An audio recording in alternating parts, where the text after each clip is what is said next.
Sejam muito bem-vindos ao ValioCast. Eu sou o Augusto Rebeles. Eu sou o Júnior. Queria aproveitar deixa aqui para falar do Outubro Rosa. Por favor, vamos fazer uma mamografia que é importante. E galera, eu quero falar que o nosso propósito aqui é sempre agregar valor a você. Você mesmo, telespectador, que está nos ouvindo ou nos assistindo em qualquer uma das nossas plataformas. Aproveitem para seguir todos nós em todas as plataformas, seja YouTube, TikTok, Instagram, Twitter. A gente vai deixar na bio o link para vocês. E hoje eu estou com o nosso primeiro convidado, a honra que nós temos de falar com o Wilson Schelles. Wilson, consegue dar uma breve apresentação sua? Primeiramente, eu gostaria de agradecer ao convite de vocês. Como o nome do canal de vocês, o ValioCast, já preconiza a ideia de apresentar valor, de agregar valor na vida das pessoas, eu quero ver se eu posso dar alguma contribuição para vocês. Então, eu queria falar um pouquinho sobre a minha formação, sobre o que eu faço e o que eu venho fazendo há tantos anos.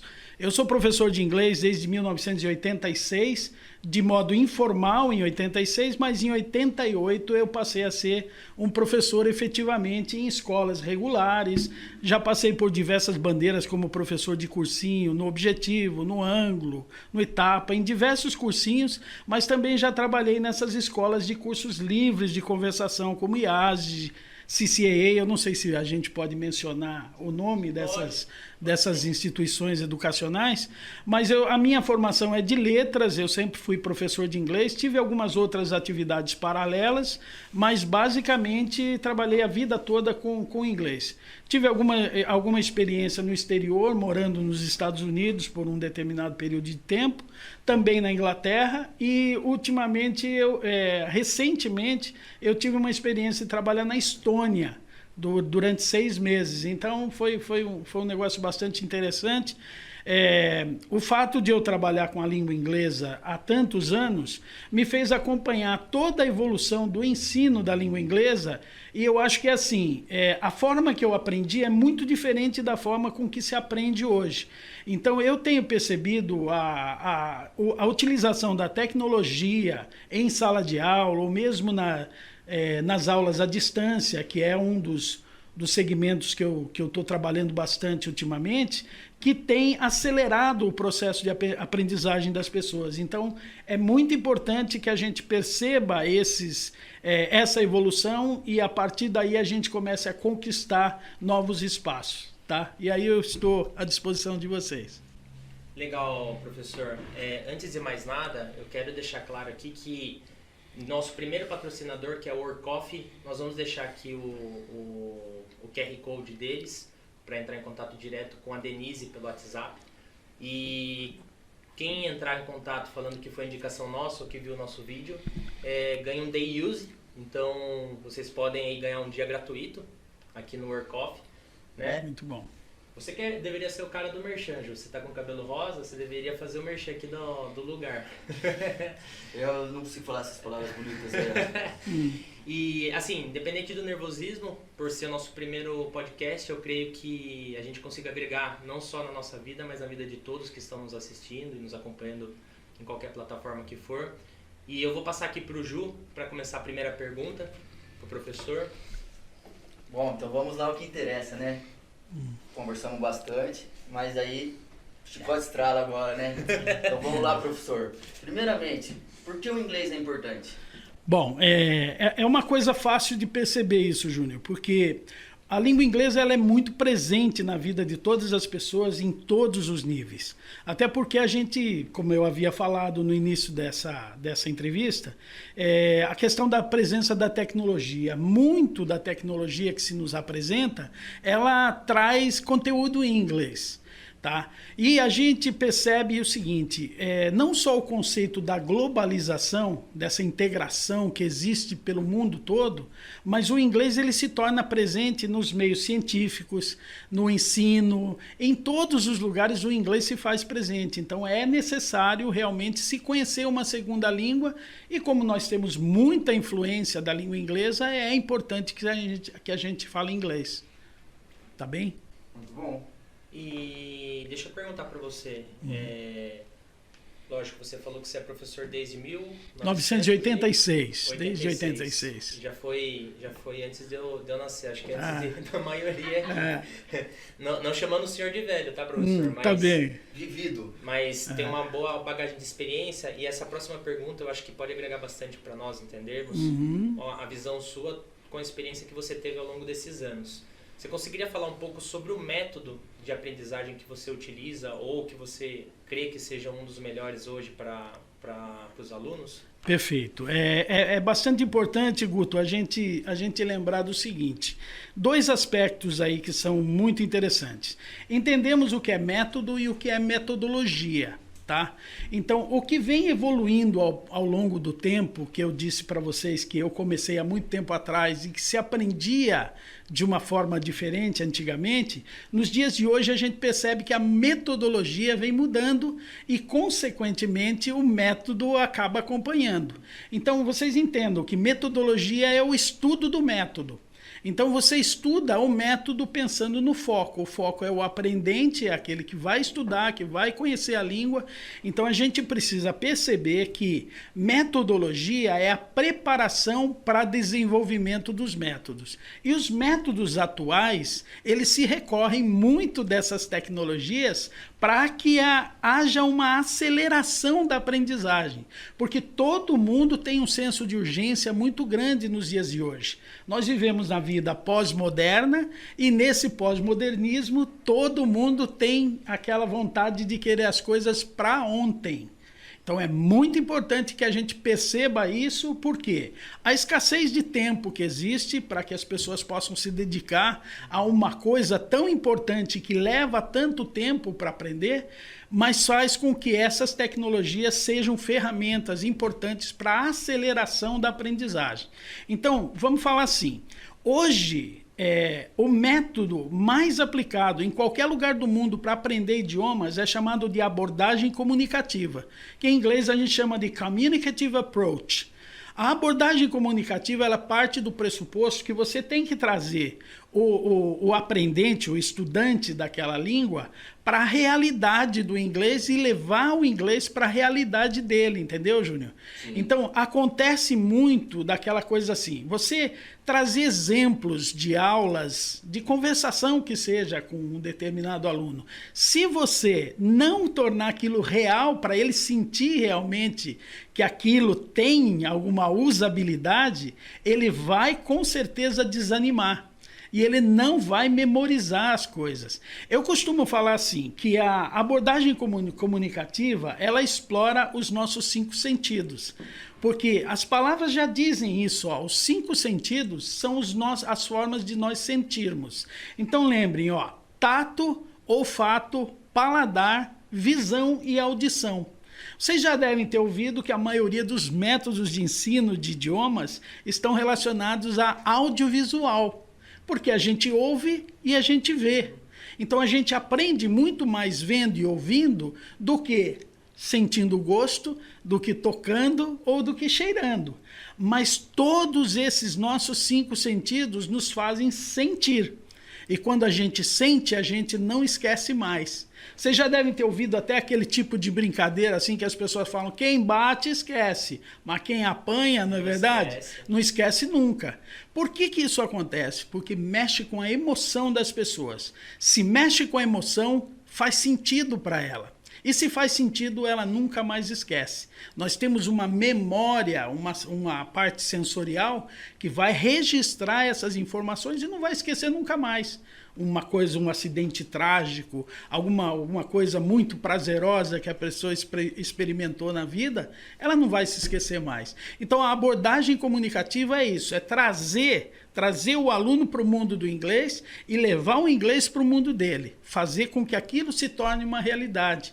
Para ele não perceber que é uma ferramenta que ele nunca vai usar. Não, ele tem que pensar naquilo ali o tempo todo, tá bom? Sim. E você falando, eu lembro assim, né? Se grava conforme um laser na nossa mente o sentimento, é igual uma vez que você tinha me falado. O seu primeiro beijo você lembra. Todo mundo acho que lembra. O Ju lembra, né, Ju? Saudades. Foi semana passada, né?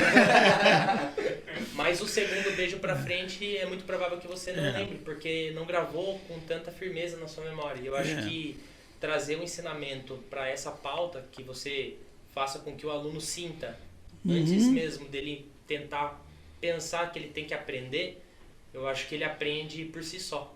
Perfeito, perfeito. Por si só. Viu, Guto? E é interessante também você colocar a ideia do seguinte, quando eu digo método, existem diversos métodos, mas todos convergem para esse método chamado abordagem comunicativa. A abordagem comunicativa, ela meio que se divide em diversos braços, em diversos campos. Então, por exemplo, abordagem direta. Quando você trabalha com um aluno individualmente, você tem uma abordagem direta. Quando você trabalha com um grupo, não pode ser direta, porque você não está falando com uma pessoa, você tem que falar com o geral. E aí, um dos subitens dessa metodologia, desse método, não da metodologia, é uma coisa chamada repetição espaçada.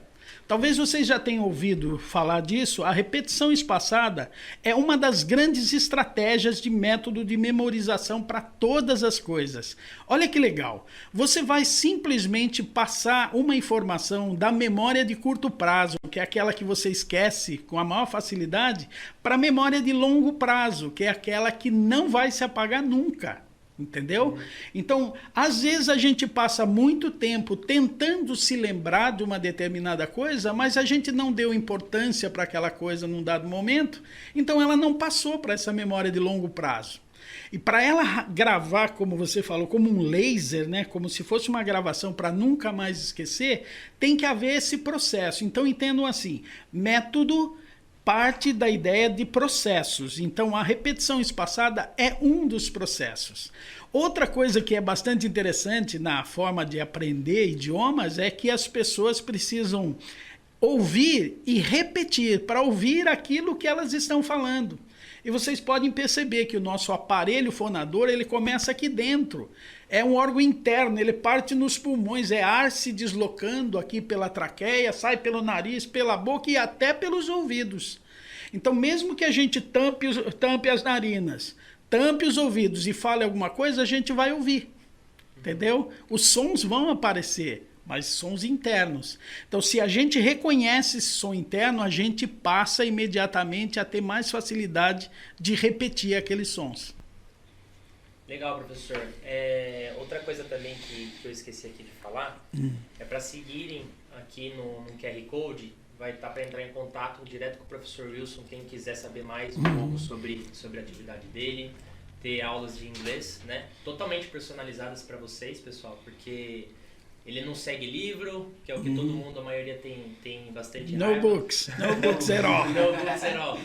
E ele faz totalmente personalizado para vocês, então ele entende primeiro, ele faz uma pre-interview com cada um, entende qual que é a dificuldade maior, entende qual que é o requisito que você precisa se aprofundar mais para aprender e personaliza o ensino para você. Então, estou fazendo merchan seu aqui, não sei Bacana, é isso mesmo. Se você me deixou fazer. E eu vou pular para a próxima pergunta já. Tá bem. Porque, assim, são diversas perguntas. Se não der tempo também, não tem problema nenhum. Thales, dá um retorno para mim aí. Tá tudo ok o áudio do professor? Porque o meu, nós estamos olhando aqui, tá show. Então, legal, pessoal. A próxima pergunta, professor, é uma coisa que eu acho super legal, né? Que é referente à etimologia. Eu acho que você consegue falar até um pouco melhor do que eu. Mas é algo que eu tenho muita curiosidade e provavelmente agregue muito para as pessoas que estão assistindo. Tá, é importante, Guto, a gente lembrar do seguinte, a gente aprende na escola como que se formam as palavras, e uma das características interessantes aí é exatamente a gente fazer o split, fazer aquela divisão da palavra. Vocês devem ter aprendido na escola que logia é o quê? Logia é estudo, né? Assim como a biologia, a etimologia é um estudo de alguma coisa. Então vamos entender o que é etimologia. A etimologia é o estudo da do surgimento, da origem e da evolução das palavras. Mas para que a gente passe a estudar a etimologia, primeiro a gente precisa fazer uma outra coisa, entender a morfologia. A morfologia, morfo é forma e logia é estudo. Então você vai entender como que as palavras se formam.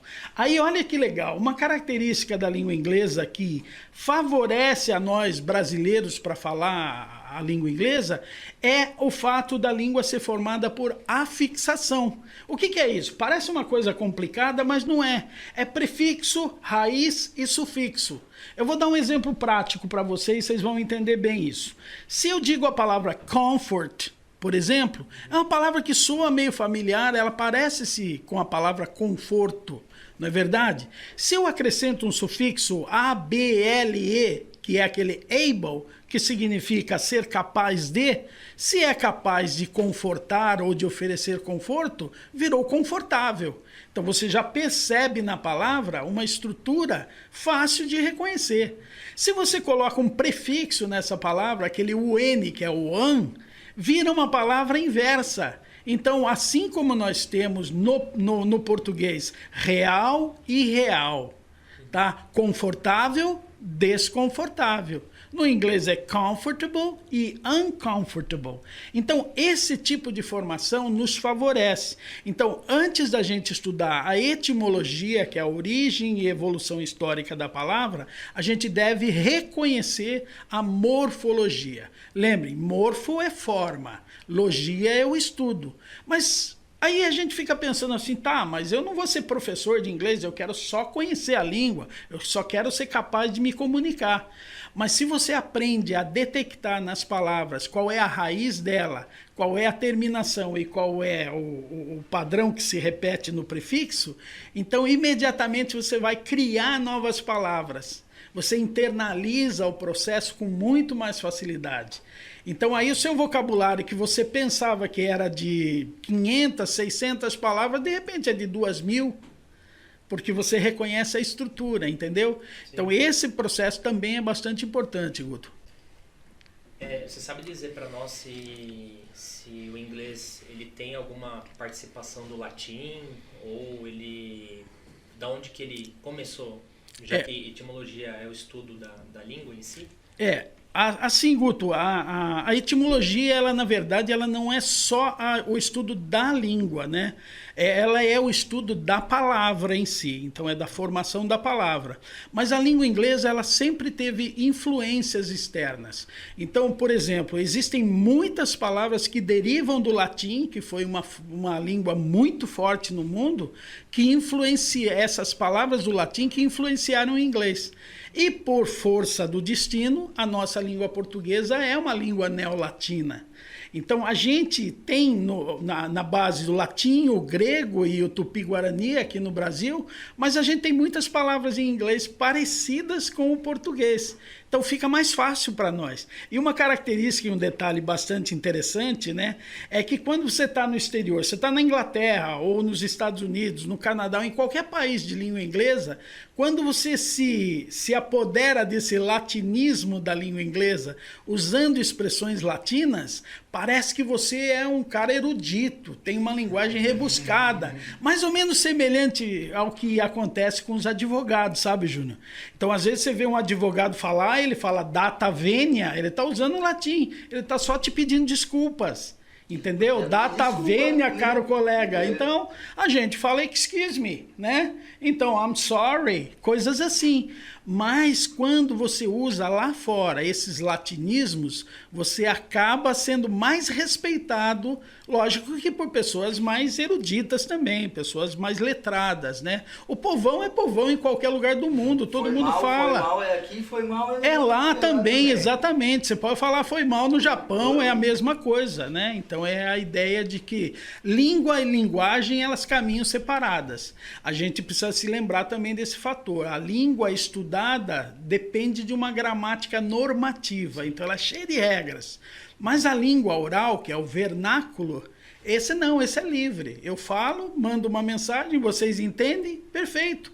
Não importa se eu falei de uma forma que é fora do padrão. Hoje a galera tá comunicando um com o outro até por memes, nomes, né? Se você olhar, não precisa dizer mais nada. Se mandar um joia, uma carinha, hoje a comunicação ela é muito mais rica do que era antigamente, né? E o que você falou é o que acontece mesmo lá fora, né? A linguagem informal é a que prevalece. Sim, sim. É a que prevalece. Então, se você consegue ser informal, qualquer um consegue te entender lá fora. Lógico, nós saímos daqui, nós não somos nativos. Mas, querendo ou não, aquele grande medo que todos têm, será que vão entender? Será que eu realmente vou para fora? Como que você vê isso? Acho que... Eu poderia fazer um comparativo, Guto. É bastante interessante essa pergunta sua, porque nós brasileiros, vocês já devem ter ouvido falar daquela expressão que é muito comum entre nós brasileiros, que é a síndrome do vira-lata. Né? A síndrome do vira-lata é aquela ideia de que... Você nunca ouviu falar? Essa síndrome do vira-lata é a ideia de que nós brasileiros somos cidadãos de segundo plano no mundo. Que países do primeiro mundo são top e a gente é porcaria. E não é verdade. O brasileiro tem tanta criatividade, exporta talentos, porque lá fora paga-se mais do que aqui, a gente sabe disso. Só que essa síndrome do vira-lata, ela acaba fazendo com que nós brasileiros tenhamos a seguinte ideia. Eu vou aprender uma língua estrangeira, eu fico sempre focado naquilo que falta.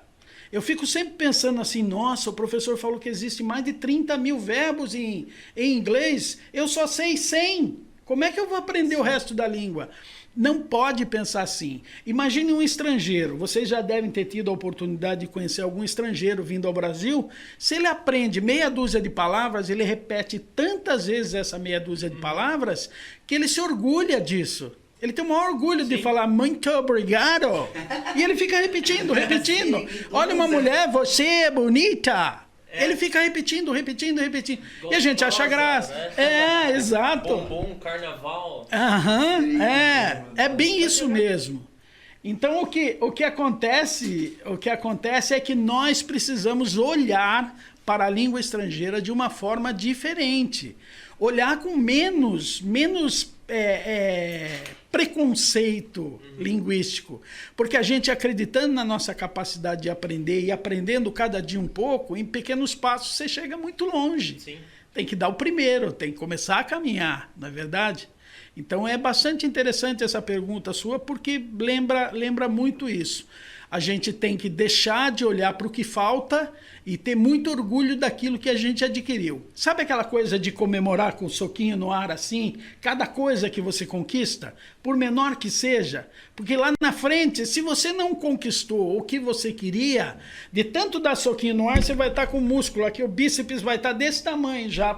Já consegui alguma coisa boa, né? Já valeu a pena. Então é isso, comemorar, celebrar cada avanço que você faz. Agora, também não precisa ser daquele cara que vai se torturar, se matar porque cometeu erros. Porque errar é parte do processo. Então, tudo aquilo que você quer aprender na sua vida, você vai ter que apreender. E para aprender não é fácil, gente. A gente tem que se dedicar, tem que repetir, tem que ensaiar, tem que fazer... A gente está fazendo uma primeira entrevista, eu tenho certeza que daqui a alguns anos, quando vocês olharem o que vocês progrediram, vocês vão falar assim, puxa vida, a gente estava meio engessado, a gente estava achando que não ia conseguir, não é? Amém. Então, é tudo assim, gente. Quando a gente menos espera, as coisas acontecem. E elas só acontecem se a gente persistir. Não pode desistir, não é verdade? E eu falo uma frase, não sei se o senhor vai concordar, que é nunca um erro, sempre um aprendizado. Exato, nunca é um erro. Você lembrou, sabe o que, Júnior? Você lembrou aquela história que é muito citada por aí do Thomas Alva Edison, que é um cara que teve muitos inventos, mas ele é lembrado pela invenção da lâmpada, não é verdade? Que quando perguntam a ele assim, nossa, mas o senhor tentou mais de 1000 vezes criar a lâmpada, o senhor errou mais de 1000 vezes. Ele falou, não. Ele fala assim, eu sei hoje 1000 maneiras de não fazer a lâmpada. Percebe a diferença de um grande homem e de um grande gênio? Os dois estavam junto com ele. Sim. Entendeu? Agora, professor, mudando um pouco de assunto, vamos partir aqui para um negócio mais calmo. Eu estou com dificuldade na faculdade, precisava de algumas traduções do senhor. Traduções, ok.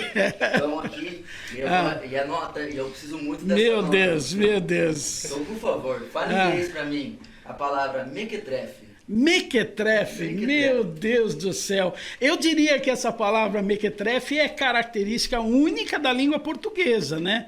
Eu imagino, por exemplo, o que ela significa, mas não teria tradução. No inglês existe uma palavra que é tacky. Tacky é T-A-C-K-Y.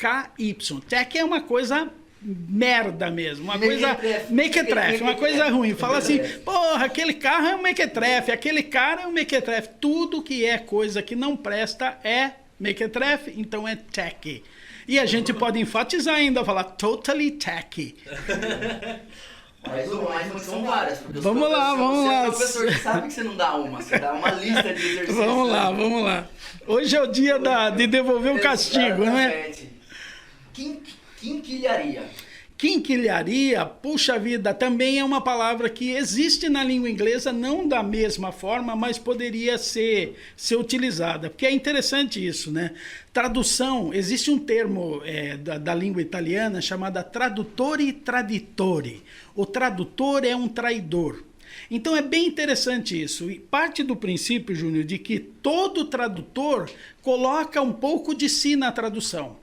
Então, quando você fala para mim quinquilharia, eu fico buscando no inglês, na minha experiência com a língua inglesa, uma palavra que se aproxime de quinquilharia, tá? Vocês já devem ter ouvido falar a palavra pina. Pina é o amendoim. Não tem o peanut butter, que é aquele amendocrem, também é uma marca. Não sei se vocês vão ganhar o crédito aí, hein? Qualquer coisa tá? a gente, viu? Precisa de patrocínio. Patrocínio, já sabe. Amendocrem, paga os caras aí, ó. A gente vai marcar um amendocrem aqui. Isso. Não é Lolo, hein, gente? Lolo é quinta categoria. É amendocrem. Eu já ganhei o meu cachê. Esse a gente corta. Então, aí, a expressão pina, ela tem o sentido de tipo agradinho para criança. Você já deve ter ouvido falar da expressão tip. Tip é gorjeta. Gorjeta não é salário, certo? Agora, quando alguém ia agradar algum moleque porque fez alguma coisa, tio, posso olhar seu carro? Ele dá um amendoinzinho pro moleque, vai. Então, quando as pessoas falam assim, monkey business no inglês britânico, ou fala pina no inglês americano, quer dizer coisa de baixo salário, coisa sem valor ou coisa desse jeito. Um agradinho. É um agradinho. Antes do Júnior continuar aqui, sabe o que você me lembrou? Na praia, quando a gente vê aquela galera vendendo amendoim, como que eles fazem para vender para nós? Ele dá um e você come e vai querer mais. É isso aí. Isso aí. No estádio ele fala, ó, isso, um azulzinho natural, é isso aí. Porque também falam sobre essa questão. No cinema, quando você pega amendoim para comer, não é um amendoim que deixa você mais animadão. É que você derruba a casquinha no colo e pede pra namorada que limpar, entendeu? Sigam mais dicas na Não corta isso, hein? Não corta isso que eu tenho direito autoral sobre essa piada. Muito boa. Agora eu vou propor um desafio pro senhor. Vamos lá. Valeu R$50. R$50. Eu espero de coração que o senhor perca. Nossa, meu amigo, eu Não, trouxe... mas é só eu que eu quero que o senhor perca, porque eu preciso abastecer o carro e R$50 dá 3 litros hoje na cotação. 3 litros? É Mas aquele eu- sprayzinho assim, Não então... dá nem pra... vamos lá, Eu vou falar Júnior. uma palavra em português. E eu vou traduzir pro inglês. Vai traduzir pro inglês. Meu Deus. Mas tava muito fácil. E eu quero que o senhor soletre essa palavra. Não é peixe bola gato, não, né? Essa o diretor não deixou. Não deixou? Não deixou não fazer Então o peixe corta, bola, diretor, corta aí. Mas tem que traduzir de trás pra frente? Gente, vocês que não estão nos assistindo aqui não têm nem ideia de quantas pessoas estão atrás da câmera.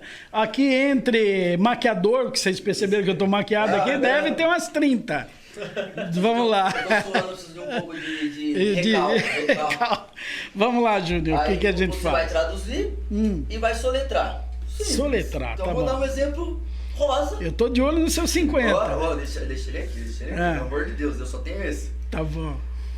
Rosa, pink, P-I-N-K. Perfeito, tá certinho. São P-I-N-K. Quase certo, eu já ia perder os 50, olha só. Ó, Mas então vamos lá, primeira palavra que eu gostaria. Arnold Schwarzenegger, ele vai falar. Em inglês. Vamos lá. Vermelho. Vermelho. Você quer que eu fale vermelho em inglês e soletre? São 3 palavras. Vermelho em inglês é red, né? 3 letrinhas, R-E-D. Ok. Morcego. Morcego? Essa eu sei. Morcego é Bat, lembra do Batman? Então, Bat, B-A-T, B-A-T, B-A-T. Mas a terceira era o Arnold Schwarzenegger. Você tá brincando Schwarzenegger, mas eu sei soletrar Schwarzenegger, eu sou fã dele. Você tem tempo, 5. Então vamos lá, ó, Schwarzenegger, ó, produção, anota aí, Schwarzenegger, Vai. eu vou só soletrar o sobrenome dele, porque não sei se você sabe, mas o último nome dele é maior do que Schwarzenegger, o nome real dele. Mas Schwarzenegger é muito fácil de você perceber. Olha, uma técnica... Não, uma das técnicas uma das técnicas importantes de memorização é você fazer o split da palavra, é você fazer a divisão. Então, eu sei como que soletra, sabe por quê? É Schwarz, Schwarz é S-C-H-W-A-R-Z, E, tá? E depois o Negger, olha como é fácil, é N mais ovo em inglês, que é 2G, né? Egg e ER no final. Tá certo. Veja aí, Tá matei certo. ou não matei? Tá certo aí. Tá certo aí. Vocês contaram, velho. Ganhei 50. Viu? Agora, Só que ele não soletrou o Arnold. Então, tá bom, o Arnold é mais difícil. Na hora que ele for, não, vocês contaram. É. Não é possível. Viu? Isso é uma técnica, Júnior, é uma técnica de memorização. Então, existem palavras muito longas. Você tem que olhar para elas como word groups. Você tem que olhar como grupo de palavras. Pra você ter uma ideia, eu fiz uma brincadeira uma vez, há muito tempo atrás, numa festa. Eu tinha uma namorada em São Paulo, a gente foi numa festa e tinha aquela famosa lista de convidados na entrada. A moça olhou para mim assim, apontou e falou, nome, eu falei, Jürgen Bernhard Philipp Helfrich. Ela olhou pra minha cara assim, eu falei, mas pode escrever Wilson. Ela não entendeu a piada, né? Que eu tava brincando com outro nome. Eu falei em alemão pra ela. Ela não ia saber do que se tratava. A minha namorada caía na risada, né? Eu falava, olha, o que o cara tá falando com a menina aí? Daí ela falou, entra. Liberou lá, né? Então tudo bem. Então eu tô chocado. Pegou eu... Mas você percebeu, ó, Schwarz. E por incrível que pareça, eu morei num lugar nos Estados Unidos que tinha um escritório na frente do meu apartamento que era Schwarz & Sons. Corta que eu vou escolher outra Entendeu? palavra. Escolhe Itaquaquecetuba. Vulcano, a maior palavra do vulcano alguma coisa. Ok. Não, tô chocado, eu perdi o foco. Perdi o foco. Vamos lá. Pode voltar? Vai lá, faz outra. Volta, mas salva essa e volta. Aproveitando que ele ficou desacorçoado aqui, uma curiosidade sobre você. Quantos países você conhece? Olha, eu posso falar uma particularidade aqui também? Deve. Então é o seguinte, quando eu digo assim, eu comecei a dar aula em 86. Coincidentemente foi o ano em que eu casei, né? Se trocar uma letra só fica muito parecido também, né? Mas eu casei, fiquei casado de 86 até 97. Eu nunca saí do Brasil nesse período, tá? Mas era meu sonho desde moleque. Quando eu me separei em 97, eu decidi que eu ia seguir o meu caminho. Daí de lá pra cá eu já conheci 18 países. Eu já morei em 3. Então eu volto pra cá sempre, eu adoro Sorocaba, eu sou daqui de Sorocaba, tenho minha vida aqui e tal, mas eu tenho a cabeça lá fora.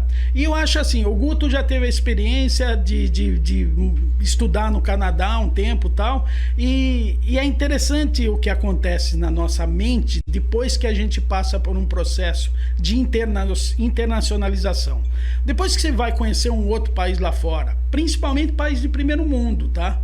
Que você percebe como a gente está muito aquém daquilo lá, em termos de qualidade de vida, né? Segurança. Todo esse aspecto. Depois que você vai para lá e sente isso, quando você está aqui, você volta para cá, você fica com a cabeça lá. Quando você está lá, você está com a cabeça aqui. Porque você tem saudade, é natural, faz parte, né? Mas você, estando aqui, e acontece isso comigo.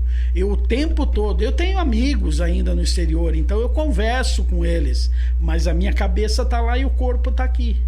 Então isso é terrível. Não sei se é bom ou é ruim, né? Mas eu tô sempre assim, procurando a porta do aeroporto, sabe? O tempo todo eu tô querendo achar uma oportunidade lá fora para que algo aconteça que me leve lá para fora. Isso eu acho que é natural com a maioria das pessoas. Quantos anos mesmo você morou? Se você puder repartir aí. Sim, então dá para contar assim. Estados Unidos eu tive em 2 épocas diferentes, morando, né? Porque eu fui 8 vezes para os Estados Unidos. Em 97, quando eu cheguei lá, eu voltei em 2001, um pouquinho antes do ataque terrorista das Torres Gêmeas, do World Trade Center. Aconteceu o seguinte, meu irmão já morava nos Estados Unidos, morava na Flórida, então eu fui para lá. Fiquei no apartamento dele por um determinado tempo, meu irmão era músico, e comecei a trabalhar na Flórida. Aí fui ficando, aquela história de renovar visto. O senhor trabalhava com? Eu fiz de tudo, meu amigo, sabe? É um negócio assim, Júnior. Quando você chega num país e você quer viver no país, você tem que aceitar as regras do país. E a regra de mercado lá é, onde falta mão de obra, sobra emprego. Então você tem que ir lá para trabalhar, né? É lei da oferta e procura. Então eu trabalhei, por exemplo, assim, não era muito distante do apartamento do meu irmão, mas foi também acho que 2 ou 3 meses só nisso. Mas eu trabalhei num car wash. O que é um car wash? É um lava rápido. Lava rápido. Eu tinha 32 para 33 anos de idade, eu ainda estava bem e tal, ainda tinha um pouco da prática de esporte que eu tinha feito por muitos anos, mas era pesado, meu amigo. Trabalhar 12, 14 horas fazendo a mesma coisa, aquele esforço repetitivo, uma coisa assim, extenuante mesmo. Mas aí depois eu fui migrando para outros negócios. Aí aconteceu assim, eu estava de 97 a 2001 nos Estados Unidos, voltei antes do ataque das Torres Gêmeas, depois fiquei com dificuldade de voltar para lá, fiquei um tempo aqui. Fiquei um tempo aqui, em 2008 eu voltei para lá, daí vivi entre 2008 e 2010, mas daí eu já não fui para Flórida, eu fui lá para o nordeste dos Estados Unidos, que é em Massachusetts. Eu morava numa cidade vizinha de Boston chamada Quincy, que fica a 20 minutos de trem do centro de Boston, né? Mas lá eu trabalhei num restaurante e eu conheci excelentes pessoas lá, trabalhava como host. O host é aquele que fica na entrada do restaurante perguntando, é fumante, não é fumante, tem reserva, não tem reserva. Quer dizer, é muito tranquilo, né? Era um trabalho muito tranquilo e ganhava tip também. E fazia ainda valet parking, estacionando carros. Então, sabe, eram experiências que permitiam com que eu convivesse com a língua, que eu observasse muito como que o povão fala mesmo. Então eu achei isso que foi muito legal. Agora, já a Inglaterra já foi em outro período. Inglaterra foi em 2014, 2016 foi Estônia e 2017 eu voltei para os Estados Unidos por mais 8 meses. Eu fui para o Texas. Totalmente diferente do que eu experimentei na Flórida e do que eu experimentei no estado de Massachusetts, que tem muito brasileiro, tanto na Flórida quanto em Massachusetts. Mas no Texas, em 8 meses lá, eu encontrei acho que 3 ou 4 brasileiros. Estava em Austin, né? É o lugar mais liberal do estado mais conservador dos Estados Unidos. Caramba, então o senhor viveu bastante tempo nos Estados Unidos, então o senhor viu a primeira loja da Havan sendo inaugurada? A primeira loja da Havan. É engraçado isso, né? Porque a gente enxerga a imagem da Estátua da Liberdade, né? E traduzindo, então, a gente pode pensar Statue of Liberty. É o nome mais conhecido da Estátua da Liberdade, porque todo mundo a chama assim. Mas ela tem um nome oficial.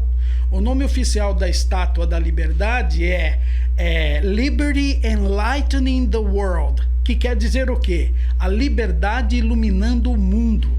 Esse é o nome oficial da estátua. Daí as pessoas falam assim, tá, mas por que Estátua da Liberdade? Como ela surgiu? Então existem muitos mistérios, existem muitas teorias, exatamente. Tem muitas teorias, tem muitas coisas assim que ninguém consegue comprovar cientificamente. Mas o que os livros de história contam é que a Estátua da Liberdade foi um presente dado pela França, pelo povo da França e não o governo da França, o povo da França dando de presente para os Estados Unidos. Então foi o primeiro crowdfunding da história moderna, né? Então nós vimos, por exemplo, na França, os franceses arrecadando dinheiro para poder fazer a Estátua da Liberdade. Aí quem fez a Estátua da Liberdade? É outra coisa que as pessoas não conseguem imaginar, uma coisa tão americana ser feita por um estrangeiro. Então tem dois personagens muito famosos na história aí. Tem o Auguste Bartholdi, que é o cara que era o artista, o escultor que fez a estátua, que projetou, desenhou a obra de arte, né? Que ela é conhecida como Novo Colosso. Vocês já devem ter ouvido falar do Colosso de Rhodes, né? Colosso de Rhodes é uma das maravilhas, das 7 maravilhas do mundo antigo. E a Estátua da Liberdade era para ser, é considerada uma das maravilhas do mundo, mas era para ser chamada de Novo Colosso. Então a Estátua da Liberdade, ela foi construída na França, projetada a escultura por esse Auguste Bartholdi, e quem fez a estrutura interna para aquilo ali foi um engenheiro não menos famoso do que ele, que era o Gustave Eiffel, que o nome já diz tudo, né? O Gustave Eiffel é o cara que projetou a Torre Eiffel. A Torre Eiffel, que fica no centro de Paris, às margens do rio Sena, ela era uma estrutura que deveria também ser uma estátua que representasse a liberdade, la liberté, como os franceses dizem. Só que veio a guerra e aí a Torre Eiffel se tornou o símbolo da resistência. Mas tá, vamos voltar para a história dos Estados Unidos e a história da Estátua da Liberdade. Quando os Estados Unidos iam comemorar 100 anos de independência, era para essa estátua ser construída lá nos Estados Unidos. Ela ia para qualquer lugar dos Estados Unidos. Ela podia ir para a Califórnia, ela podia ir para Washington, ela podia ir para o Maine, podia ir para a Flórida, poderia ir para qualquer lugar. Por que ela foi parar em Nova York? De novo a história do crowdfunding. Porque para poder fazer a estátua, colocar a estátua lá naquele lugar onde ela se encontra até hoje, a proposta do presente dos franceses era: tá, eu dou presente, mas o pedestal vocês que fazem aí com a grana de vocês, tá? A estátua foi feita toda em cobre, ela tem mais de 200 toneladas de cobre. A cor original dela não era essa cor verde que a gente vê, um verde meio lavado, né? A Estátua da Liberdade, ela tinha a cor do cobre mesmo, a cor daquela nossa moeda de 5 centavos, sim, né? A cor do cobre. Com o tempo, o passar do tempo, a ação do tempo, uma reação química, ela foi ganhando aquela coloração, tá? Então, a cidade de Nova York começou a arrecadar dinheiro para poder fazer a base naquela ilha, que é chamada de Liberty Island, que é a Ilha da Liberdade, e ali fizeram a Estátua da Liberdade, que tem acho que 90 e poucos metros de altura, é o equivalente a um prédio de 20 e poucos andares, tá? Então tem essas curiosidades, né? Tem curiosidades envolvendo inclusive maçonaria, porque o Bartholdi era grão-mestre da maçonaria na França. Dizem que ele colocou as medidas daquela coroa da estátua, daquelas janelas que tem na coroa dela, todas fazendo referência à maçonaria. Mas isso tudo é especulação, não tem nada de comprovação científica, entendeu? E o senhor viajou bastante por outros países. E o senhor sabe quantos países do mundo falam a língua inglesa? Então é interessante o seguinte, né? Países do mundo que falam a língua inglesa, eu diria que todos. Sabe por quê? É assim, a gente tem que considerar onde a língua inglesa é oficial, onde a língua inglesa é segunda língua e onde ela é língua franca, ou seja, você pode falar ou não falar, você fala se você quiser, né? No Brasil tem uma característica, no Brasil nós ensinamos a língua inglesa como língua estrangeira. Por exemplo, você vai ao Canadá, lá tem a língua oficial o inglês, mas tem o francês também como língua oficial. Então, quem decide se a língua é oficial ou não é, no caso de um parlamentarismo, o parlamento. Num presidencialismo, é o governo através do executivo. Então, essa identificação é muito simples de se fazer. Se nós considerarmos o bloco do Reino Unido como um país, que é Inglaterra, Escócia, País de Gales e Irlanda do Norte, são 4 em 1, mas os outros países de língua inglesa oficial, que são Austrália, Estados Unidos e Canadá, só tem 5.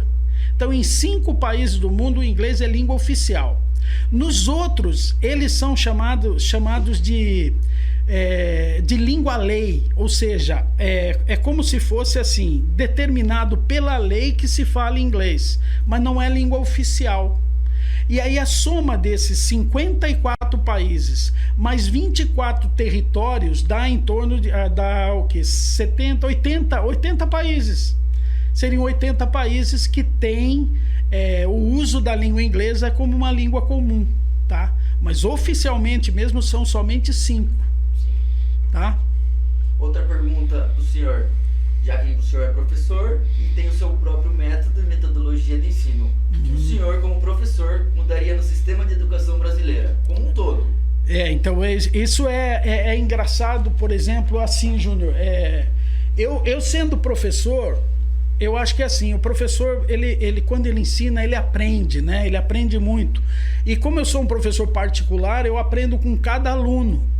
Com cada dificuldade eu encontro uma solução, eu tento driblar uma dificuldade. Agora, no sistema de ensino brasileiro, o que a gente percebe é o seguinte, não é o fato de estar errado ou estar certo, é a forma com que se ensina o inglês nas escolas. Porque se o objetivo do cidadão brasileiro é falar o idioma, por que não se ensina nas escolas que se fale? As pessoas, você ouve sempre as mesmas queixas, Júnior. Você pegar qualquer aluno de ensino médio que não fez curso fora, que não estuda fora, você chegar para ele e falar assim, escuta, o que você aprende na escola? Ele vai falar para você, estou tentando aprender o verbo to be. Passa anos e anos e não consegue saber nem o verbo to be. Então, por quê? Duas coisas que deveriam caminhar juntas, a aquisição de linguagem e a aprendizagem, são dois caminhos diferentes. A gente tem que lembrar que criança não nasce falando, criança não nasce escrevendo, mas nasce ouvindo e nasce vendo.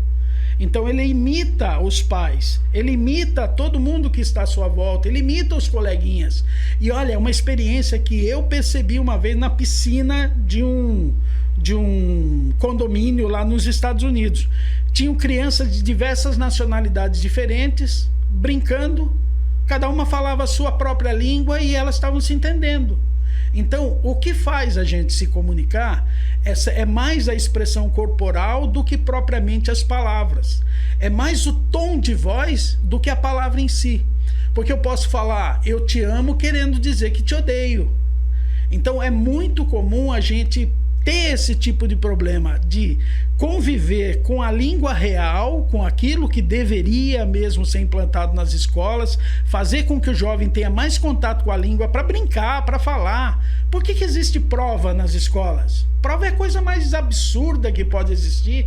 A prova só prova que o professor não consegue ensinar. A avaliação que existe não é a avaliação do aluno, é a avaliação do professor.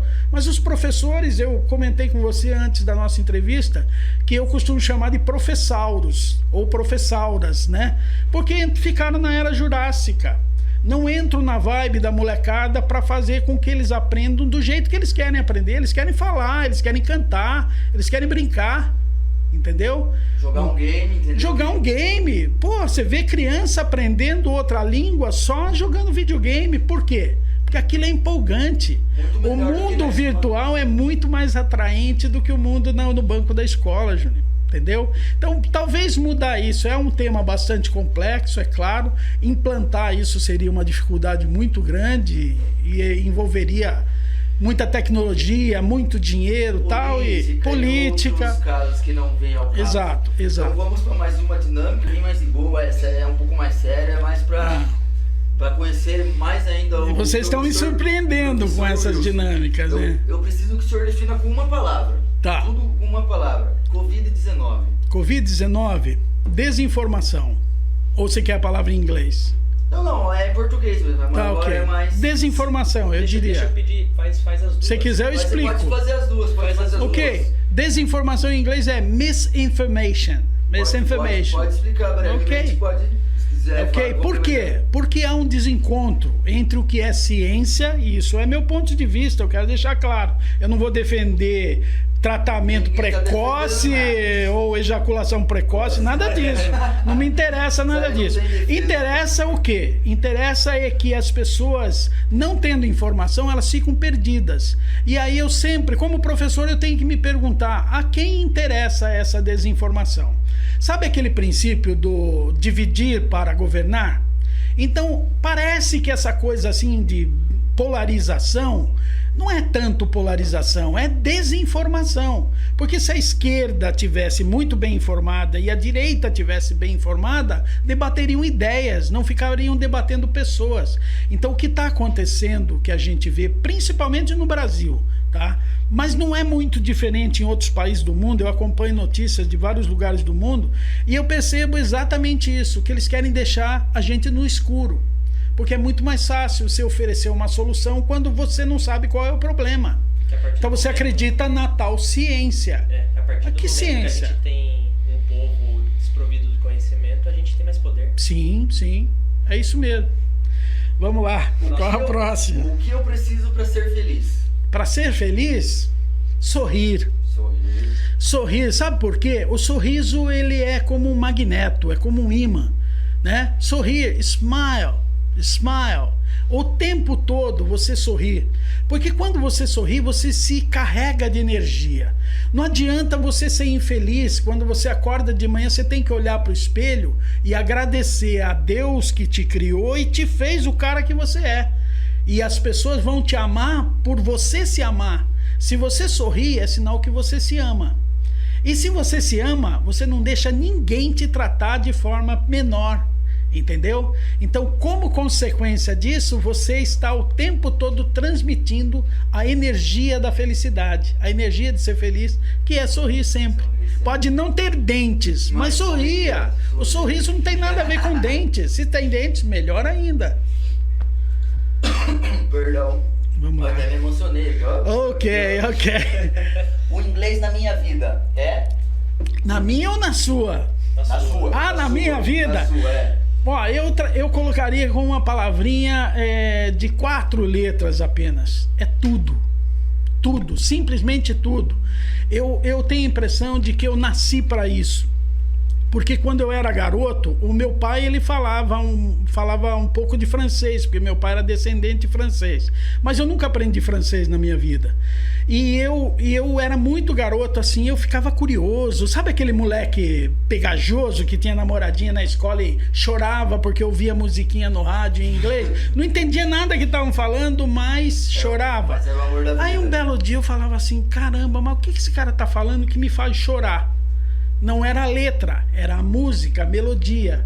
E aí eu comecei a entrar numa de querer entender isso. Então esse processo foi me fazendo autoconhecer. Então eu acabei tendo um autoconhecimento e a partir desse momento eu descobri a minha vocação. Então a gente tem que agradecer essa primeira namorada.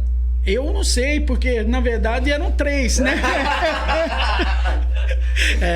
Eu sempre fui namorador. Uma das 3. Uma das. Se você foi namorada do professor mais ou menos nessa época, por favor, entre em contato. Por favor, entre em contato.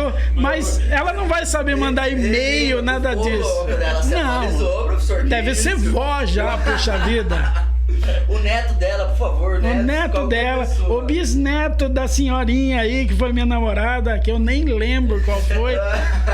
Não, é como o Guto falou, o primeiro beijo a gente não esquece, a primeira topada descalço que arranca a tampa do dedão a gente não esquece. Todas essas coisas ficam na nossa mente. Por quê? Ó, vocês já ouviram falar a palavra psicotrópico? Psicotrópico, psique é a mente e trópico é o que tem tropismo, é o que tem atração. Então, drogas psicotrópicas, sejam legais ou ilegais, lícitas ou ilícitas, elas têm atração pela mente. E tudo que tem atração pela mente, eu acho que parte de uma coisa chamada questionamento. Sabe aquela coisa, o ponto de interrogação? O que faz nós termos vontade de aprender as coisas, e esse público a quem vocês estão atingindo, com certeza vão estar curiosos para aprender mais coisas, eles têm que se perguntar. Fazer as perguntas certas. E o tempo todo, quando você pergunta, se as respostas não te satisfizerem de alguma maneira, você vai perguntar de novo, vai perguntar para outra fonte. Você vai sempre em busca de respostas. Eu, por exemplo, penso assim, puxa vida, 2 perguntas que a humanidade faz desde que surgiu. De onde vim, para onde vou? Eu posso fazer essa pergunta, você pode fazer, o Guto pode fazer, todas as pessoas podem fazer isso. A minha resposta talvez já tenha sido encontrada, mas ela não pode ser igual à sua, porque a minha resposta veio de uma fonte. Será que a sua virá da mesma fonte? Então, esse autoconhecimento também responde perguntas, tá? Por isso eu disse com uma só palavra, tudo. E sabe por que tudo? Porque a outra palavra que se conecta a tudo também tem 4 letras, é Deus. Entendeu? Então você percebe essa conexão que existe? É a chamada intimidade. Idade, falando de novo de morfologia, Guto, ó. Intimidade, a idade de ser íntimo, tá? Intimidade, então você está íntimo.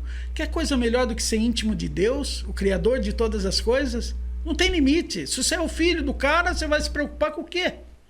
Entendeu? Amém. Fica muito legal isso, ouve né? Um amém aí pro pessoal. Pastor amém. Wilson. Amém. Agora não é professor Wilson, é pastor Wilson. Boa. Uma saudade. Não vou dizer que é a primeira namorada, cara, mas... É uma palavra só, ia ter que falar o nome É uma dela, palavra né? só. E aí você pegou pesado, porque a palavra tem só 3 letras, é pai. É pai. Eu perdi meu pai muito cedo. Eu tinha 14 anos, né? Meu pai era exatamente 14 anos mais velho que minha mãe. E ele morreu quando eu tinha 14 anos. Morreu de infarto, fulminante e tal. Não tive tempo nem de me despedir, né? Não é aquele que fica doente e você espera que morra. Não, o cara de repente sai de casa carregado, vai para o hospital, amanhã ele desapareceu. Mas aí eu tenho que explicar também isso para você, Júnior, porque de 1978, que meu pai faleceu, até agora 2021, são 43 anos. Eu não passei um dia da minha vida sem pensar no meu pai, porque ele era para mim modelo de integridade, modelo de cara batalhador, de ir atrás. Não digo que eu sou igual a ele, eu não sou igual a ele, eu estou muito aquém da capacidade que meu pai tinha, mas eu o tenho como modelo. Então é mais ou menos parecido com aquilo que eu falei de Deus agora há pouco também. Você para ser cristão, você tem que seguir o modelo do Cristo. Então você fala assim, eu não quero falar de religião, não é isso, mas eu estou falando do Cristo. O Cristo é um personagem importante na história. Então quando eu penso assim, eu quero ser igual o cara, vou praticar aquilo que ele praticou, ou aquilo que tentaram me ensinar que ele praticava. A bondade, a generosidade, o amor ao próximo, entendeu? E meu pai era esse modelo para mim, porque ele virou referência. Então, quando passa o tempo, a dor só aumenta, a saudade só aumenta, mas também é uma certeza de que um dia a gente se encontra. E a última pergunta, ou a frase, uma pessoa rica tem? Uma pessoa rica tem amigos. Amigos, cara, porque isso não se compra. É a distinção que existe, eu acho que você que está assistindo isso aí tem que sempre ponderar, tem que sempre botar na balança. Tudo aquilo que o dinheiro pode comprar tem preço, e tudo aquilo que o dinheiro não pode comprar tem valor. Isso aqui que nós estamos fazendo, esse nosso encontro, tem valor até no nome. A referência, é isso mesmo. Tem valor até no nome, tá aqui, ó, ValueCast. Então é para vocês. É para vocês. E tá sendo para nós, porque a gente tá se divertindo pra caramba. E aprendendo bastante. É interessante esse aspecto, sabe? Então, quando você põe na balança o que tem valor, você não dá muita bola para o que tem preço. O caixão tem preço. A vida eterna tem valor. É o que eu falo Depois meu pai também foi falecido, faz 8 anos também, então muito me solidarizei com a história do senhor, tô até escrevendo que dinheiro não é tudo na vida. Dinheiro não é tudo. E às vezes eu falo isso para as pessoas e as pessoas olham torto, falam assim, dá o seu. Mas quando todo mundo perceber que dinheiro não é tudo, o mundo vai melhorar muito. Ô Júnior, sabe, eu me permita explicar uma coisa que é interessante, até para esclarecer o público de vocês. O dinheiro é legal. O dinheiro é legal. Se você souber usar e você falar para ele quem é dono de quem. Sabe aquela coisa de... Às vezes os coaches da vida, aí eles ensinam para você que você tem que pôr de vez em quando um pacote de dinheiro assim e falar, eu mando em você, não você manda em mim. Então, mas vamos pensar assim, na vida moderna, nessa vida agitada que a gente vive, o dinheiro não apenas ele não representa o tudo ou o todo, mas ele demonstra pra gente que existem outros assets, outros recursos que são esgotáveis e que a gente não dá muita importância. Quer ver um? Tempo. Tempo, meu amigo. Os americanos não usaram sempre aquela expressão time is money. Tem uma outra frase que os americanos gostam ou gostavam de usar. Os americanos da minha geração falavam time é assim, money talks and bullshit walks. Ou seja, o dinheiro fala, manda e merda, né? Escorre. Anda por aí, sabe, tá escorrendo. Por quê? Por que eles pensam assim? Porque dinheiro e tempo são duas coisas que, se você bobear, você perde. O dinheiro muda de mão, não se fabrica dinheiro, ele está mudando de mão o tempo todo. Agora, tempo, meu amigo, se eu descobrir que eu tenho mais 2 dias de vida, não adianta eu ter todo o dinheiro do mundo e comprar 2 dias seus para viver 4. Entendeu? Então a gente tem que dar valor mais ao tempo, e tempo de qualidade, hein? Se você estiver junto dos amigos, da família, de pessoas que você sabe que são sinceras e te amam de verdade, esteja presente, 100% presente. Esse é o significado da palavra presente. Eu gosto muito de etimologia, né, Guto? Então eu gosto muito também da morfologia. Então, estar presente é ser presente. Lembra o verbo to be do inglês? Ser, estar, ó. Be, ser, estar. Se eu estou presente, eu tenho que ser presente. Eu tenho que agregar valor. Se eu não fizer isso, a minha vida é inútil.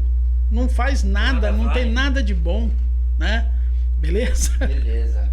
Vai colocar a matéria agora? A gente fez uma matéria pra você, pra você assistir e ver se você gosta do que o pessoal tá pensando por aí. Pelo amor de Deus. Nosso editor vai soltar lá. Espero que não tenha depoimento das pessoas assim, falando, Wilson Figareta tem 8 filhos. Você tá com... Não tem nenhuma mãe brava aí não, né? Paga ele, não tem nenhum paga a pensão aí, professor. Não sei se tá com volume legal. Daí você solta, daí a gente vê. Ai. Não vou chorar não, né? Não. Uma pesquisa que a gente fez. Agatha, o inglês é importante pra você? Sim. Muito. Primordial, sem dúvida. Cada vez mais, minha opinião, cada vez mais importante. Daniel, você acha que o inglês é importante para a vida das pessoas? Sim. Isso você fala para os mais novos, para os mais velhos, para todos? Não, eu acho que geral, porque eu gostaria de ter uma possibilidade, de ter tido uma possibilidade de estudar mais, mas eu vou ser franco, faltou um pouco de... Porque abre portas, né? De investimento, né? Sim. Que é investir, educação é investimento. E o tempo também. Sem dúvida nenhuma, mas assim, eu venho de família de origem também, humilde, né? Essa minha origem, na verdade. Você percebe se o inglês faz diferença ou não na vida das pessoas? Faz diferença. Faz em que sentido? Positivo, negativo? Positivo? Tanto no mercado, no trabalho, quanto na cultura. Sim, né? Auxilia em várias áreas, né? Sem dúvida nenhuma, é primordial. Eu acredito que abre várias portas, principalmente no mercado de trabalho. Com certeza, o mercado de trabalho é o principal, né? Sim, porém eu não tenho nenhum conhecimento em inglês, a não ser o básico da escola. E eu acho que isso faz muita falta. Mas você tem vontade de voltar a aprender, Sim. a estudar, conversar com pessoas e morar fora um dia, talvez? Sim. Você tem muita vontade? Sim. Acho que todo mundo tem vontade, né? Hoje, Agatha, quando você assiste algum filme ou série, você prefere dublado ou legendado? Dublado? E por que dublado? Porque a dublagem brasileira é engraçada. É mais engraçado? E também é mais fácil, né? Vamos dizer assim também, né? Eu prefiro dublado, senão eu não consigo prestar atenção no filme, só na legenda. Você percebe que o inglês faz diferença na vida das pessoas? Que você já falou também um pouquinho, né? Faz total diferença na E vida cada das vez pessoas. mais, né? Cada Com vez certeza. mais com a globalização, então... Tende a aumentar cada vez mais. Tende a aumentar cada vez mais isso. E assim, vai ser órfão quem não tiver uma segunda língua. Exatamente. Vai ser órfão, e já é, né? Não é que vai ser, isso já é normal. eu sinto muito não ter praticado, não ter começado. Mas o legal, agora eu vou contar uma particularidade. Eu investi no meu irmão mais novo, 10 anos, e ele estudou em Oxford, ele fez Europa, ele fez cursos fora. Hoje, graças a Deus, ele está super bem. Não vou dizer topo, porque no topo não existe. Talvez seja o utopia. Já está encaminhado já. Não, né? ele tem 10 anos menos que eu, então vamos lá, ele está com 50 já. Mas ele tem inglês, espanhol fluente, morou fora, como eu disse, estudou na Oxford, que é a segunda no mundo, vamos pensar. Ou seja, tem muita experiência. Muita bagagem, muita experiência. E ele só agregou, né? Isso. Então eu sinto realizado nele. Quando você vai assistir, agora é bem importante, assistir série ou filme, você coloca legendado ou dublado? Pois é. Gostaria que fosse legendado. Legendado por quê? Não, porque, bom, hoje não tenho, como eu não tenho conhecimento da língua, né? Então, assim, eu hoje, o dublado é o meu predileto, né? É a minha alternativa. É o mais fácil, vamos dizer assim. É a alternativa. Mas, ó, volta a falar do meu irmão já não. O meu irmão... nem legenda o cara não coloca, o cara coloca lá e já era. Exatamente. Inglês já era. Que bom, né? E eu fico feliz por ele, né? Por ele e por eu ter feito parte disso também. Mas ele já me deu um retorno também, então isso é maravilhoso. Então, gratificante, né? É gratificante, muito. Dominar o inglês vai muito além de conhecer apenas um novo idioma.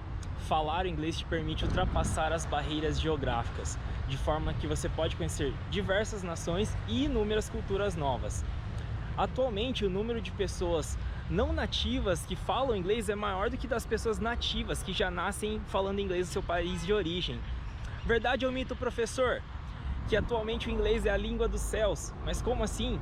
Se você estiver sobrevoando qualquer país em um voo internacional, todos os pilotos vão estar aptos a falar o inglês. É bastante importante, olha, porque se a gente observar, existe uma estatística, não é muito recente, eu vi isso hoje cedo na internet, que fala que de 508 a 560 milhões de pessoas falam inglês. Eu acredito que esse número está subestimado, tá? Porque falar inglês é uma coisa assim, falar inglês e ser fluente em inglês é uma coisa. Falar inglês e se comunicar socialmente em inglês é outra coisa. Falar inglês no survival English, que é o inglês de sobrevivência, é outra coisa. Então, de certa forma, todo mundo fala um pouco de inglês. Se não fala, entende o inglês. Quando o cara vai ao shopping, ele está usando o inglês. Quando ele vai assistir a um show, você não consegue traduzir nem a palavra show. Você fala, show é show, pô, não tem tradução. Se você pega lá no dicionário e fala, mas show é exibição?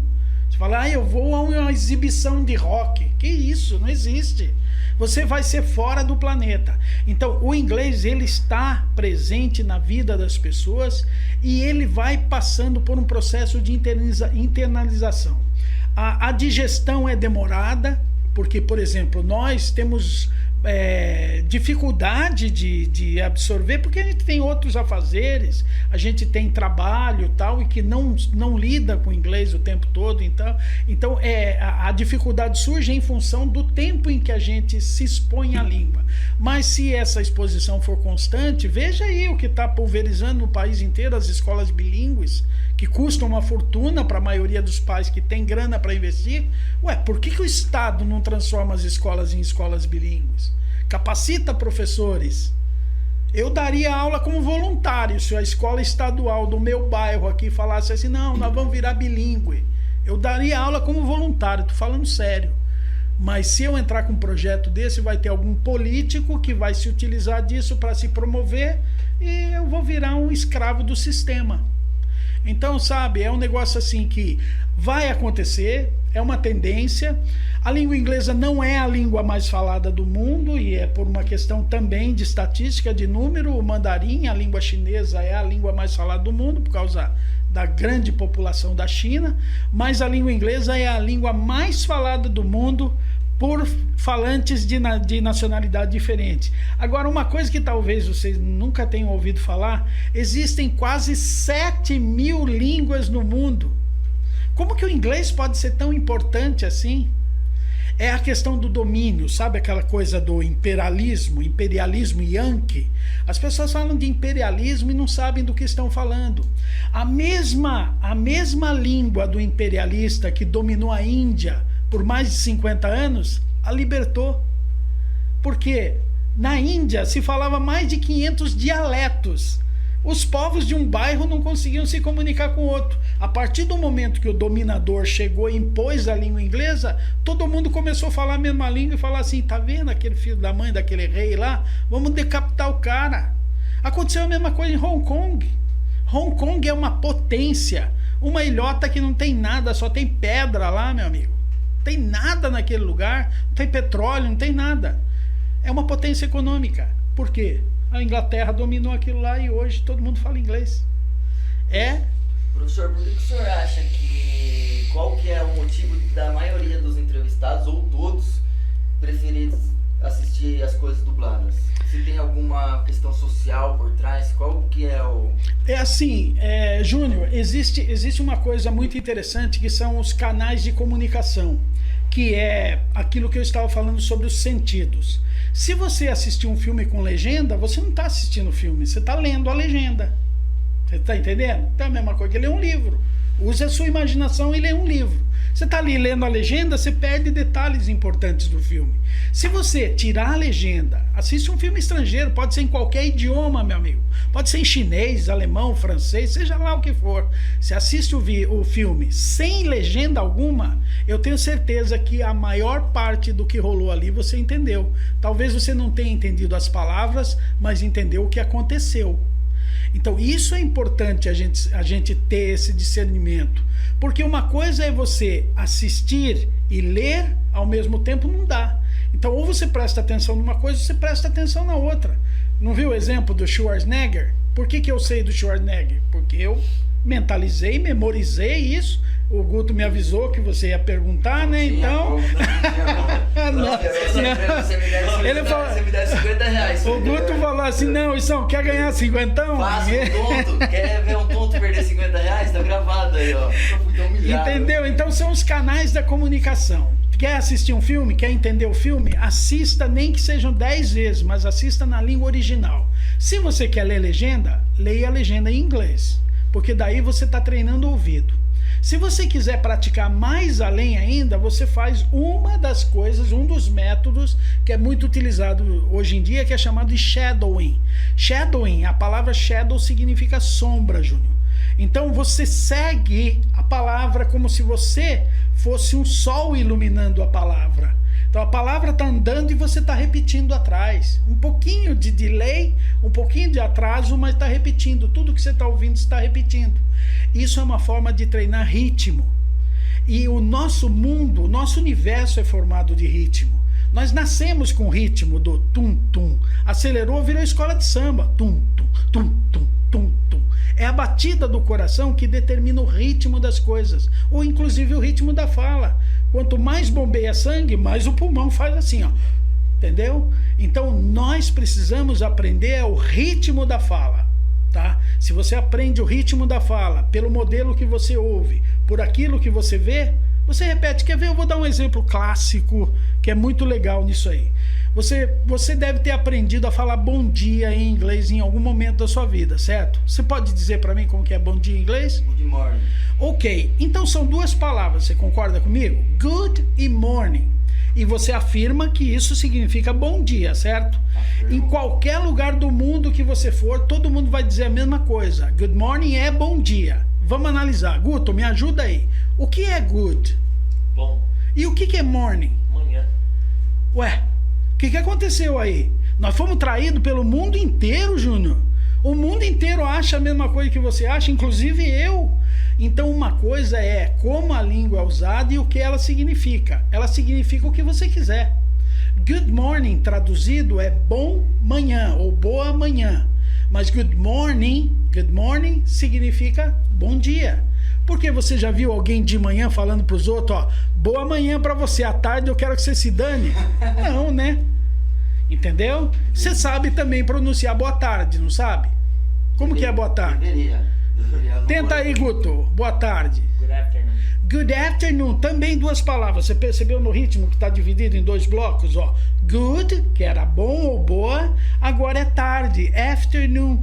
Mas espera aí, vamos dividir a palavra afternoon? Vamos de novo na etimologia e na morfologia. After. Separa after, que significa o quê? Depois. Depois. E noon?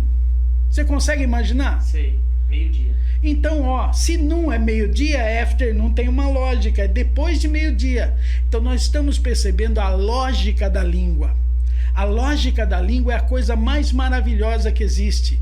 Porque num determinado momento da sua vida você vai descobrir que língua não tem lógica. Parece que quanto mais você estuda, menos você entende. Então é assim, sabe? Para você se libertar da prisão da ciência, você precisa de alguma forma quebrar essa ciência. Você precisa estudar, mas você precisa ser livre para falar do jeito que você quiser. Se alguém fala para você nós vai, e você sabe que ele quer dizer nós vamos, qual o problema dele falar nós vai? E daí? Será que você está com um revólver na cabeça dele e fala, nossa, se você falar nós vai de novo, eu vou apertar o gatilho? Não tem nada a ver. Então, preconceito linguístico não cabe em lugar nenhum, Júnior, sabe? Então, a gente tem que respeitar as pessoas pela natureza delas, pela origem delas. Se ela fala porta, não importa. Não tem problema. Porta não importa. Então, sotaques, palavras, isso não quer dizer nada. O importante da comunicação é a gente partir do pressuposto que a mensagem está no meio. Se a mensagem chega, sai de um lugar, do emissor, chega ao receptor e volta para o emissor, é sinal que estão se comunicando, estão se entendendo, está tudo certo. Ok? Legal. Professor, para finalizar, a gente tem mais duas perguntas aqui. Tá. Uma delas, aí eu já vou jogar de novo para você explicar para nós. Se você consegue citar quantos estados os Estados Unidos tem, e explicar aquela parada legal da estrela na bandeira. Na bandeira. E também sobre a história da sua família, da onde o seu bisavô veio. Que legal. É uma história particularmente interessante, porque é assim, os meus ancestrais maternos, né, os meus bisavós maternos, eles emigraram do arquipélago de Açores, lá em Portugal, e foram para o Havaí, que também eram ilhas que tinham plantações de cana, era uma época do ciclo da cana e tal, e eles foram para lá. Só que o meu avô, pai da minha mãe, nasceu em Honolulu, no Havaí, e viveu aqui no Brasil. Depois se naturalizou brasileiro, tal, casou com a minha avó, mas ele era havaiano. Então eu tenho documentos assim, né, relacionados à história da família, que são bastante interessantes. Agora, com relação à bandeira americana, que representa, inclusive o Havaí foi o último dos estados americanos. Os Estados Unidos são formados de 50 estados. 50 estados. Cada estrela da bandeira deles representa um dos estados, sem distinguir um do outro, né? São 50 estrelas, 50 estados. Ninguém é melhor ou maior, menor do que ninguém. Ninguém classifica dessa maneira. É um céu azul, né? Como se fosse um manto azul, com 50 estrelas. Tanto que eles chamam a bandeira dos Estados Unidos, eles chamam de Star Spangled Banner. É a bandeira salpicada de estrelas, né? Vocês lembram que a estrela é um sol, representa a luz, ela tem aquela função de nacionalismo, de patriotismo, ela tem as cores azul, branca e vermelha, cada uma tem um significado, e todas as bandeiras, ela é chamada de Red, White and Blue também, é a bandeira dos Estados Unidos. Então tem determinadas características assim que são do patriotismo, que contam a história na própria bandeira, e para combinar com isso, mais uma vez o ritmo, eles cantam um hino. Dificilmente você vê uma bandeira sendo hasteada sem um hino. O hino o que é? É o motto. É o motivo que levou aquele país a ser o que é. Por isso que a gente se orgulha tanto de ouvir o hino nacional brasileiro. Você chega lá diante do hino nacional americano, você pode achar bonito, mas não vai se emocionar, entendeu? Por mais que você goste, eu adoro os Estados Unidos, gosto muito de lá. Se eu pudesse me tornar americano, talvez eu me tornasse. Talvez, não é certeza. Entendeu? Mas, quando eu ouço o hino nacional, eu choro. Quando eu ouço o hino americano, eu admiro. Falo, puxa vida, esses caras são patriotas mesmos, hein? Mesmo. Queria que brasileiros fossem assim. Ah, puxa vida, né? O que está faltando para nós? É a educação? Então a gente se questiona. Lembra daquelas perguntas? A gente precisa fazer perguntas. Pergunta é a melhor forma de aprendizagem. A pergunta é o alimento do cérebro. A pergunta é o que oxigena o cérebro, o que faz com que cada neurônio se conecte um ao outro. As chamadas sinapses do cérebro, elas só acontecem se os neurônios se conectarem. E eles vão se conectar com oxigênio, com energia. Entendeu? Então é bem importante a gente ver isso aí. São as estrelinhas que estão lá no nosso cérebro, igual a bandeira dos Estados Unidos. Acho que não é nem só eu e o Júnior, a galera ali tá aprendendo bastante. Meio maluca a conversa, né? Meio maluca a conversa. De tudo, né? Você vai encerrar? Podemos fechar? Podemos fechar? E aquela pergunta que você ia fazer da frase? Eu fiz uma frase, hein? É a última. A pergunta é: uma frase que você mais gosta para deixar pro público. A frase pro público são 3 palavrinhas. Practice makes perfect. Ou seja, a prática traz a perfeição. Ela torna você perfeito em tudo. Tudo, absolutamente tudo. Tudo aquilo que você repete, você se aperfeiçoa. Os métodos são assim, eles precisam cada vez ser aprimorados. A partir do momento que não dá mais para aprimorar, você tem que inovar. Inovar é o quê? Tornar novo aquilo que era velho. Desgastou, o processo desgastou, então eu preciso criar uma coisa nova. Tá? E a segunda frase é a minha frase preferida, que eu acho que foi eu mesmo que me inspirei para falar dessa frase. Aquilo que você não sente não faz sentido. Percebem a filosofia disso? Então nós temos 5 sentidos. Se eu não sinto, não faz sentido. Para que faça sentido, eu preciso saborear a palavra. Eu preciso ouvir a palavra. Eu preciso cheirar a palavra. Ó, cheirinho de limão. Por que eu sei que é limão? Ah, tá escrito?